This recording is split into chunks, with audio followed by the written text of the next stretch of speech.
Hello friends, welcome to मिसाल classes.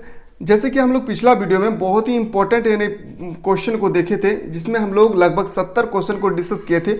और आज हम लोग देखने वाले हैं उसी का सेकंड पार्ट यानी सेकंड वीडियो देखने वाले हैं, जो बहुत ही इंपॉर्टेंट है। और आज हम लोग देखने वाले हैं लगभग 80 क्वेश्चन देखने वाले हैं, तो बहुत ही इंपॉर्टेंट होने वाला है। इस वीडियो को आप लोग बिल्कुल स्किप ना करें और वीडियो को ज़्यादा से ज़्यादा अपने दोस्तों को शेयर करें। मैं जो भी क्वेश्चन करवाने वाला हूँ, आपका जो 25 अप्रैल को जो एग्जाम होने वाला है, एक तरफ से देखा जाए तो ये वायरल ही प्रश्न है जो बहुत इंपॉर्टेंट है। माय डियर स्टूडेंट, इसे आप क्विक रिवीजन की तरह भी यूज कर सकते हैं, पर वीडियो को बिल्कुल आप स्किप ना करें और ज्यादा से ज्यादा अपने दोस्तों को शेयर करें। तो मैं मूव करना चाहता हूं क्वेश्चन की ओर, जो वही इंपॉर्टेंट क्वेश्चन है। मैं दिखाना चाहता हूं आप लोगों को कि कौन से इंपॉर्टेंट क्वेश्चन आज आपके सामने मैं लेकर आया हूं। जैसे कि पहला क्वेश्चन आप देख सकते हैं, बहुत इंपॉर्टेंट है। जितना भी क्वेश्चन है अपने आप में एक यूनिक है और एक क्वेश्चन को भी आप लोग स्किप नहीं कर सकते हैं।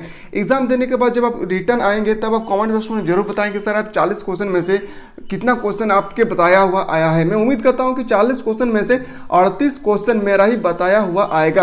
अगर आप क्विक नंबर 1 और क्विक नंबर 2 यानी वीडियो नंबर 1 वीडियो नंबर 2 को अगर देखेंगे अच्छी तरह से, तो माय डियर स्टूडेंट डिस्क्रिप्शन में और सारा वीडियो का लिंक दिया हुआ है, वहां से जाकर आप देख सकते हैं। तो पहला क्वेश्चन है आपके सामने कि किस देश के नाटो में अमेरिका नेतृत्व का विरोध किया था। तो किसने विरोध किया था? तो फ्रांस ने। ये सभी स्टूडेंट को पता होना चाहिए, फ्रांस में। अगला क्वेश्चन है, निम्नलिखित में से नाटो का सदस्य देश कौन सा नहीं है? तो भारत एक ऐसा देश है जो नाटो का सदस्य देश नहीं है। अगला क्वेश्चन है, ध्रुवीय विश्व व्यवस्था में पूर्वी गठबंधन का नेतृत्व किसके द्वारा किया गया था? तो सोवियत संघ के द्वारा किया गया था। इसका जो सही उत्तर होना चाहिए सोवियत संघ, इनका राइट आंसर हो जाएगा। अगला क्वेश्चन आपके सामने क्वेश्चन है कि सोवियत संघ ने कौन सा सैनिक गुट को बनाया था? तो वार्सा संधि को बनाया था। वार्सा जो संधि है वह सोवियत संघ यानी रूस ने बनाया था। दक्षिण का मुख्यालय कहाँ है? तो काठमांडू में है। कहाँ है? काठमांडू यानी काठमांडू कौन सा देश में स्थित है? तो याद रखिएगा बांग्लादेश में। अभी यानी वर्तमान में दक्षिण में कुल कितने सदस्य देश शामिल है? तो 8 है। पहले कितना थे? 7। ये भी याद रखना होगा आपको। अगला क्वेश्चन चलते हैं।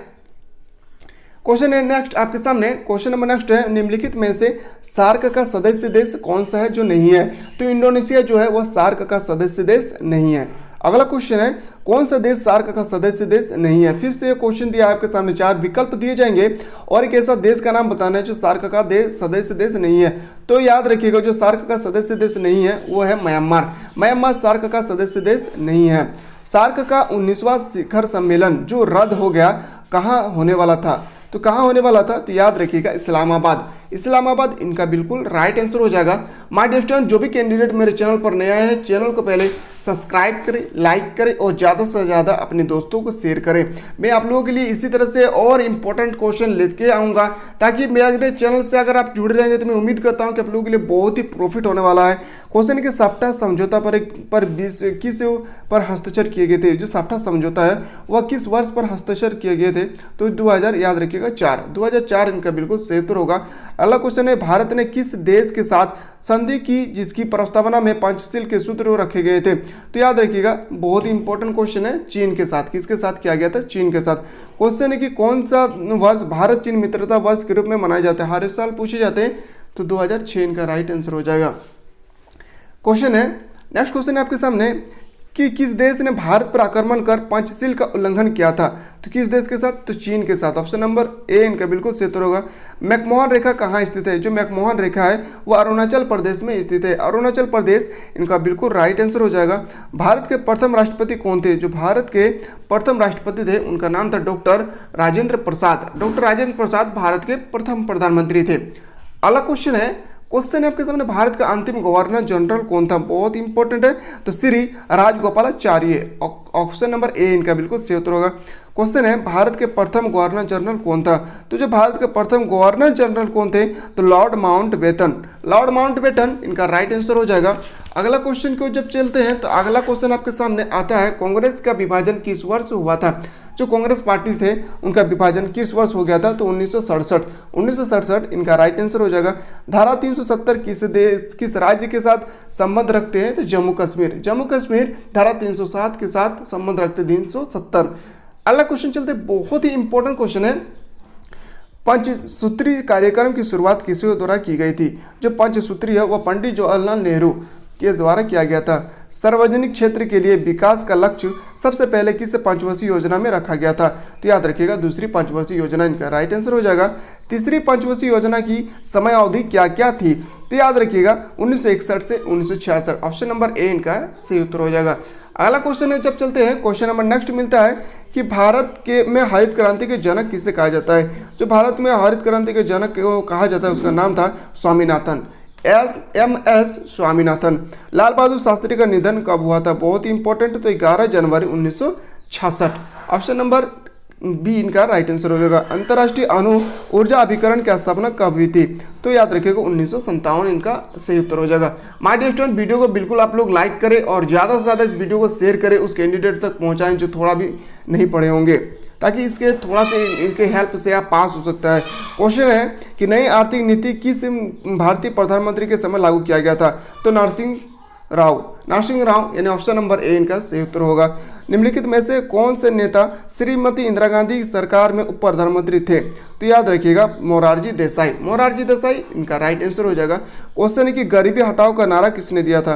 गरीबी हटाओ का जो नारा था वो इंदिरा गांधी ने दिया था। अगला क्वेश्चन है कि संविधान में 42वां संविधान संशोधन कब हुआ था? तो 1976 को ही 42वां संविधान संशोधन हुआ था और 42वां संविधान संशोधन को ही मिनी संविधान के नाम से भी जाने जाते हैं। क्वेश्चन है नेक्स्ट, संपूर्ण क्रांति के आंदोलन के साथ किस नेता का नाम जुड़ा हुआ था? तो याद रखिएगा जयप्रकाश नारायण इनका बिल्कुल सही उत्तर हो जाएगा। जनता पार्टी का गठन कब हुआ था? जो जनता पार्टी का गठन है वो कब हुआ था? तो जनता पार्टी का गठन हुआ था, याद रखिएगा 23 जनवरी 1977 इनका बिल्कुल राइट आंसर हो जाएगा। 1977 के लोकसभा चुनाव में किस दल को अधिक सीट मिली थी? जो 1977 के जो चुनाव हुआ था उसमें लोकसभा में किसको सबसे अधिक सीट मिली थी? तो जनता पार्टी बिल्कुल इनका सही उत्तर हो जाएगा। इनमें से कौन राष्ट्रीय दल नहीं है? तो जी याद रखिएगा JMM एक राष्ट्रीय दल नहीं है। अगला क्वेश्चन क्यों चलते हैं, यह क्विक रिवीजन के लिए है माय डियर स्टूडेंट, मैं जितना करवा रहा हूँ आप लोग प्रेम भाव से करें। मैं उम्मीद करता हूँ कि जब भी आपका एग्जाम आए इससे बाहर आपसे नहीं पूछे जाएंगे। और कोई भी कैंडिडेट को अगर सब्जेक्टिव का क्वेश्चन चाहिए तो माय डियर स्टूडेंट आप डिस्क्रिप्शन में लिंक दिया हुआ है, वहां से भी जाके देख सकते हैं और प्ले लिस्ट में भी जाके देख सकते हैं। और कहीं अगर ना मिले तो कमेंट बॉक्स में बताएं, मैं आपको मैं आपको पर्सनली सपोर्ट करने के लिए तैयार हूँ। क्वेश्चन है कि भारत के उत्तरी पूर्व क्षेत्र में असम का भाग कटकर सबसे पहले कौन सा राज्य बनाया गया था? तो याद रखिएगा नागालैंड इनका राइट आंसर हो जाएगा। क्वेश्चन है पंजाब समस्या के समाधान के लिए राजीव गांधी ने किसके साथ समझौते पर हस्ताक्षर किए थे?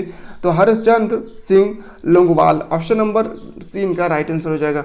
गोधराकांड भारत के किस राज्य में हुआ था? जो हर एक साल पूछे जाते हैं गोधराकांड हुआ था गुजरात में। कहाँ हुआ था? गुजरात में। सन 1991 में नई आर्थिक नीति लागू करते समय भारत के वित्त मंत्री कौन थे? जो भारत के वित्त मंत्री थे वो मनमोहन सिंह इनका बिल्कुल सही उत्तर हो जाएगा।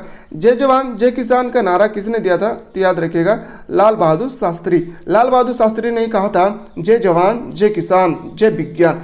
तो जय विज्ञान का नाम दिया था अटल बिहारी वाजपेयी। क्वेश्चन चलते हैं, गरीबी हटाओ का नारा किसने दिया था? गरीबी हटाओ का नारा मैंने अभी जस्ट कॉल किया कि option number D Indira Gandhi. Question है शास्त्री जी के पश्चात श्रीमती इंदिरा गांधी ने किस नेता के उनको हराकर प्रधानमंत्री बनी थी?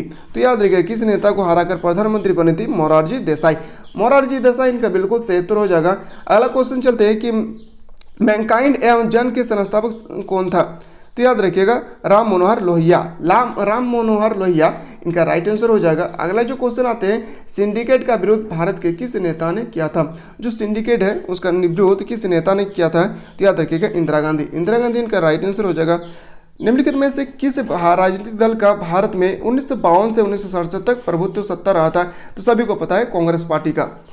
नेक्स्ट क्वेश्चन चलते हैं।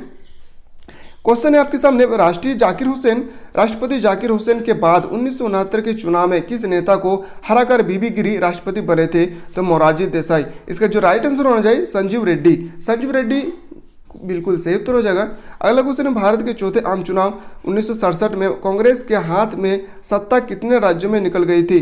कांग्रेस के हाथ से जो सत्ता है वो कितने राज्यों से निकल गई थी? तो याद रखिएगा 9। अगला क्वेश्चन चलते हैं। नेक्स्ट क्वेश्चन है द्वितीय पंचवर्षीय योजना में किसकी प्राथमिकता दी गई थी? तो सभी को पता है जो द्वितीय पंचवर्षीय योजना है वो भारी उद्योग में दी गई थी, यानी उद्योग को बढ़ावा दिया गया था। भारत में योजना आयोग का अध्यक्ष कौन होता है? तो प्रधानमंत्री। ऑप्शन नंबर सी इनका राइट आंसर हो जाएगा। भारत में योजना आयोग कब बनाई गई थी? बहुत इंपॉर्टेंट क्वेश्चन है। जो योजना आयोग है वह कब बनाया गया था? तो याद रखिएगा मार्च 1950। योजना आयोग का नाम बदलकर अभी याद रखिएगा नीति आयोग रखा गया है। योजना आयोग का नाम बदलकर नीति आयोग रखा गया है, ये भी आप याद रखेंगे। क्वेश्चन है आपके सामने, क्वेश्चन है कि लौह अयस्क का विशाल भंडार किस राज्य में स्थित है?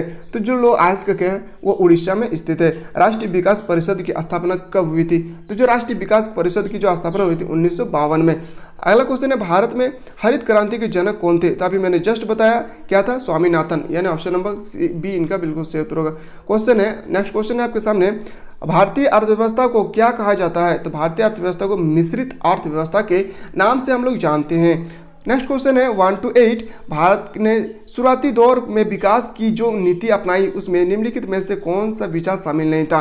तो उदारीकरण भारत के विचार में शामिल नहीं थे। नेक्स्ट क्वेश्चन है आपके सामने, क्वेश्चन है माय डियर स्टूडेंट कि निजी बैंकों का राष्ट्रीयकरण के शासनकाल में हुआ था?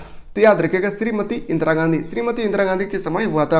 विश्व बैंक की स्थापना कब हुई थी? तो 1945। जो विश्व बैंक है उनकी स्थापना हुई थी 1945। विश्व व्यापार संगठन कब अस्तित्व में आया था? तो 1995 में ही विश्व व्यापार संगठन अस्तित्व में आया था। अगला क्वेश्चन चलते हैं, जब नेक्स्ट क्वेश्चन है आपके सामने, निम्नलिखित में से कौन सुरक्षा परिषद का अस्थायी सदस्य नहीं है?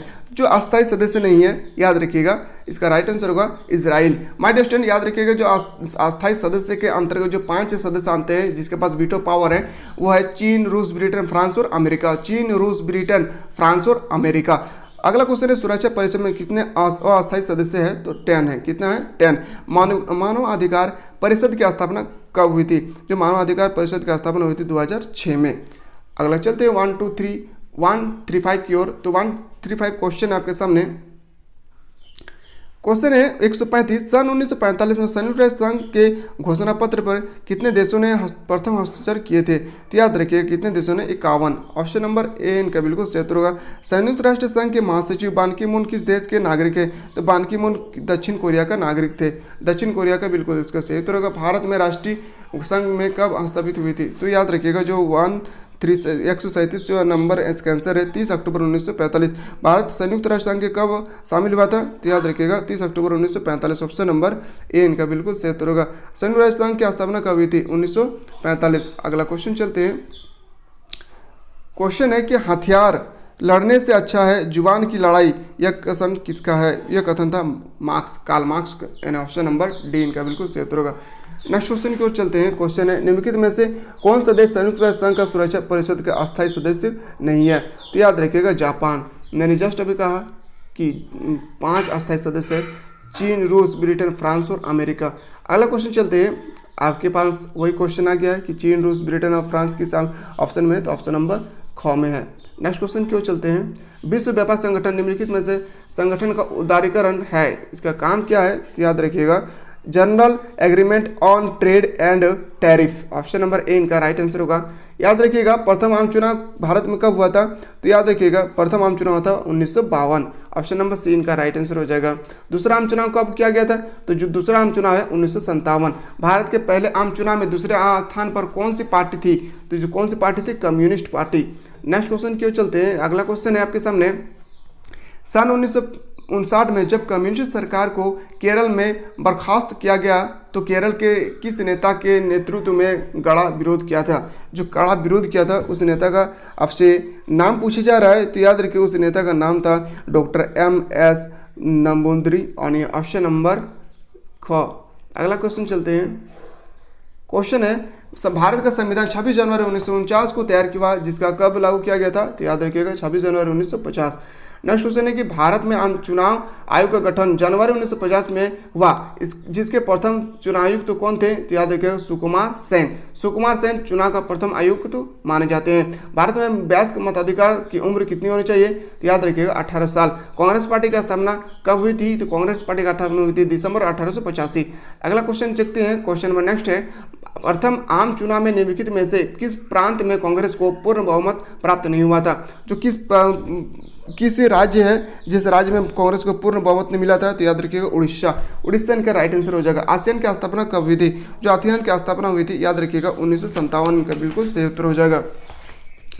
अगला क्वेश्चन क्यों चलते हैं। अगला क्वेश्चन आप देख पा रहे हैं, अगला क्वेश्चन है यहाँ पे कि निम्नलिखित में से कौन आसियान का सदस्य देश है। तो आसियान का जो सदस्य देश है वो है इंडोनेशिया। नेक्स्ट क्वेश्चन है निम्नलिखित में से कौन सा देश 7 पार्टी अलायंस में नहीं था। तो याद रखिएगा श्रीलंका। श्रीलंका बिल्कुल सही उत्तर होगा। किस देश में अभी भी राजतंत्र है, तो किस देश में अभी भी राजतंत्र है, तो भूटान में। नेक्स्ट क्वेश्चन क्यों चलते हैं। अगला क्वेश्चन है सन 1978 में ओपन डोर यानी मुक्त द्वार की नीति की चलाई गई थी। तो याद रखिएगा ऑप्शन नंबर सी इनका राइट आंसर होगा। अगला क्वेश्चन देखते हैं। अगला क्वेश्चन ये ऑप्शन नंबर सी इनका बिल्कुल सही उत्तर होगा। नेक्स्ट क्वेश्चन है आपके सामने 157 यूरोपीय संसद का पहला प्रत्यक्ष चुनाव कब हुआ। पहला प्रत्यक्ष चुनाव कब हुआ था, याद रखिएगा 1979। ऑप्शन नंबर सी इनका बिल्कुल सही उत्तर होगा। क्वेश्चन है 158 इनमें से किसने खुले द्वार की नीति अपनाई, तो चीन ने। किसने खुले द्वार की नीति अपनाई थी, चीन ने। यूरोपीय संघ की स्थापना कब हुई थी, यूरोपीय जो संघ है उसकी स्थापना हुई थी 1993 इनका बिल्कुल सही उत्तर हो जाएगा। कौन सा वर्ष भारत चीन मित्रता के रूप में माना जाता है, मैंने जस्ट अभी बताया, कॉमेंट बॉक्स में हम लोग जरूर बताएंगे। साम्यवादी चीन का उदय कब हुआ था, साम्यवादी चीन का उदय हुआ 1949। नेक्स्ट क्वेश्चन क्यों चलते हैं। अगला क्वेश्चन है आपके सामने 162 क्वेश्चन है भारतीय संविधान के किस अनुच्छेद के अंतर्गत आपातकाल लागू किया गया था। तो याद रखिएगा 19 धारा यानी अनुच्छेद 352 बिल्कुल सही उत्तर होगा। Option number A. चारों मजूमदार किस दल का नेता था यानी किस दल का नेतृत्व करते थे, तो याद रखिएगा नक्सलवादी दल यानी ऑप्शन नंबर सी इनका बिल्कुल सही उत्तर होगा। संपूर्ण क्रांति अब नारा है, भावी इतिहास हमारा है, यह नारा किसने दिया था, तो याद रखिएगा यह दिया था बिहार छात्र आंदोलन। बिहार छात्र आंदोलन ने कहा था कि संपूर्ण क्रांति अब नारा है, भावी इतिहास हमारा है। Indira is India, India is Indira का नारा किस नेता ने दिया था, तो याद रखिएगा डीके बारुआ। किसने दिया था, DK Barua. Option number C B इनका बिल्कुल सही उत्तर हो जाएगा। अगला क्वेश्चन क्यों चलते हैं। नेक्स्ट क्वेश्चन है 166 से क्वेश्चन है कि संपूर्ण क्रांति में किसका नाम जुड़ा हुआ है, तो याद रखिएगा जयप्रकाश नारायण। जयप्रकाश नारायण को संपूर्ण क्रांति के नाम से जुड़े हैं। सन 1977 के चुनाव के बाद केंद्र में किसकी सरकार बनी और प्रधानमंत्री कौन बना था, तो किसकी सरकार बनी थी, याद रखिएगा जनता दल का। और इसका जो प्रधानमंत्री बना था, इनका जो नेता बना था, याद रखिएगा मोरारजी देसाई। तो हम लोग अगला क्वेश्चन की ओर चलते हैं 168 में जितना भी क्वेश्चन बता रहा हूँ माय डियर स्टूडेंट आप लोग बिलीव करके पढ़ें, और जब एग्जाम देने के बाद आप लोग निकलिएगा तो कमेंट में जरूर बताएं कि सर 40 में से कितना आपका टच किया है। मैं उम्मीद करता हूं कि अगर आप मैं जितना भी क्वेश्चन बता रहा हूं अगर आप लोग अच्छी तरह से स्टडी कर रहे होंगे तो मैं उम्मीद करता हूं कि आपको जो 40 मार्क्स का जो MCQ का एग्जाम है, ऑब्जेक्टिव टाइप का क्वेश्चन है, उसमें से आपको 37-38 मार्क्स मिल जाएंगे। क्वेश्चन है अप्रैल 1949 में निम्नलिखित में से कौन सा संगठन बनाया गया था, तो याद रखिएगा कौन सा संगठन बनाया गया था, याद रखिएगा नाटो। किस संगठन बनाया गया था, नाटो। तो माय डियर स्टूडेंट यहाँ मैं क्वेश्चन दिखा रहा हूँ और इधर मैं आंसर भी लिख दिया हूँ ताकि आप लोगों को देखने में कोई भी परेशानी ना हो। जैसे कि प्रथम युद्ध, विश्व युद्ध हर एक साल पूछे जाते हैं। प्रथम विश्व युद्ध को आपको याद करना है। दूसरा विश्व युद्ध कब से कब तक चला था, याद रखिएगा। ये सब बहुत ही इंपॉर्टेंट है। भारत का अंतिम गवर्नर जनरल कौन था, तो श्री राजगोपालाचारी। भारत के प्रथम राष्ट्रपति कौन थे, तो याद रखिएगा पंडित जवाहरलाल नेहरू। ये सब याद रखिएगा। डॉक्टर राजेंद्र प्रसाद भारत के प्रथम राष्ट्रपति थे। तो याद रखिएगा माय डियर स्टूडेंट, इसी तरह सबसे क्वेश्चन पूछे जाएंगे। तो हम लोग और इंपॉर्टेंट क्वेश्चन के साथ नेक्स्ट वीडियो में मिलेंगे। तो उम्मीद करते हैं कि वीडियो को आप लोग ज़्यादा से ज़्यादा शेयर करेंगे और वीडियो को थोड़ा सा भी आपको अगर अच्छा लगा हो तो वीडियो को लाइक करें। तो हम लोग चलते हैं, नेक्स्ट वीडियो मिलेंगे। तब तक के लिए जय हिंद, जय भारत, वंदे मातरम।